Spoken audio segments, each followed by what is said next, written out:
Presse à présent avec Hélène Frade. Bonjour Hélène. Bonjour Pauline. Une revue de presse consacrée à cette défaite historique de Theresa May hier au Royaume-Uni après le rejet par le Parlement de son accord de Brexit. Par 432 voix contre 202 très précisément, les députés britanniques ont effectivement rejeté hier soir l'accord conclu par la première ministre britannique avec Bruxelles. Une défaite donc pour Theresa May à la une de tous les quotidiens outre-Manche, du Daily Mirror au Guardian en passant par The Times. Le Brexit de May écrasé par la Chambre des communes, titre The Financial Times, qui précise que l'ampleur de sa défaite est sans précédent dans l'histoire moderne du Royaume-Uni. Sur ce point, au moins, les journaux britanniques sont d'accord.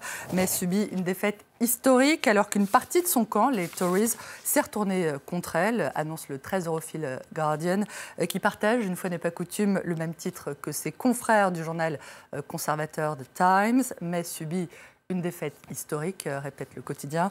Pour ceux qui ne l'auraient pas encore tout à fait compris, le gratuit métro enfonce le clou et évoque la pire défaite jamais subie par un Premier ministre britannique. Un vote qui plonge le Royaume-Uni, Hélène, encore un peu plus vers l'inconnu. Un autre journal gratuit, City AM, parle du chaos qui régnerait outre-Manche en faisant état de l'horreur, je cite, des milieux d'affaires face à la perspective d'une sortie de l'UE sans accord, d'un no deal Brexit. En attendant, les nuages continuent de s'amonceler au-dessus de la tête de Theresa May, d'après The Irish Times, qui rapporte que le patron des travaillistes, Jeremy Corbyn, a déposé une motion de défiance contre son gouvernement. Noir, c'est noir, pas d'accord, pas d'espoir, pas de solution, pas de confiance, résume The Daily Mirror, qui confirme le projet du Labour de renverser le gouvernement de Theresa May.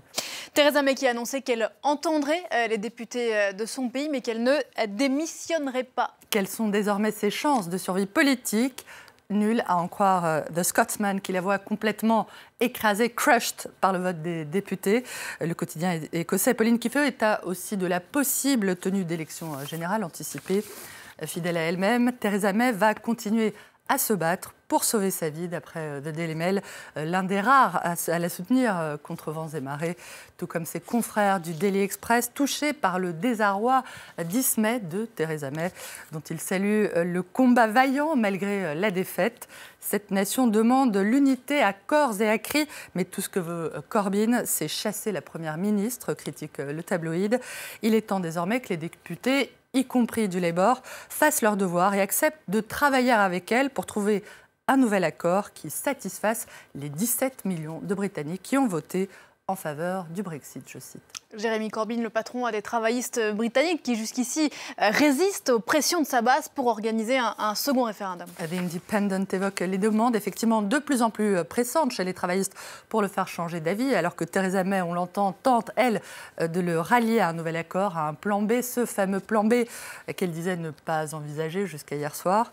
Ces tensions menacent en tout cas plus que jamais l'équilibre précaire du Brexit, selon Dave Brown, qui signe le dessin qu'on aperçoit à la une du journal. Mais où va donc le Royaume-Uni? The Sun l'ignore et se borne à reprendre la déclaration du très conservateur député Jacob Rees-Mogg, qui a réagi au vote d'hier soir en concluant que l'accord de Theresa May était désormais mort comme un dodo, un oiseau aujourd'hui disparu. Autrement dit, le Brexit de Theresa May fait désormais partie, ça c'est sûr, des espèces disparues. Et à l'image de la une du Sun, Hélène, et de ces derniers mois, vous en êtes une observatrice avisée. Les dessinateurs de presse se déchaînent contre Theresa May. Pismetrovic montre Theresa May en spéléologue qui aurait creusé elle-même l'impasse du Brexit dans laquelle elle se retrouve, tandis que Dave Brown l'imagine décapitée, mais tentant malgré tout de sauver sa tête. C'est un revers mineur, continue-t-elle de soutenir malgré tout. Acculée, décapitée, vilipendée et maintenant lancée tête la première dans la Tamise par Steve Bell. Mais où et quand le chemin de croix de Theresa May s'arrêtera-t-il? L'humour et le talent, c'est quelque chose qu'on ne pourra jamais enlever à nos amis britanniques. Merci beaucoup Hélène, on vous retrouve tout à l'heure dans Paris Direct.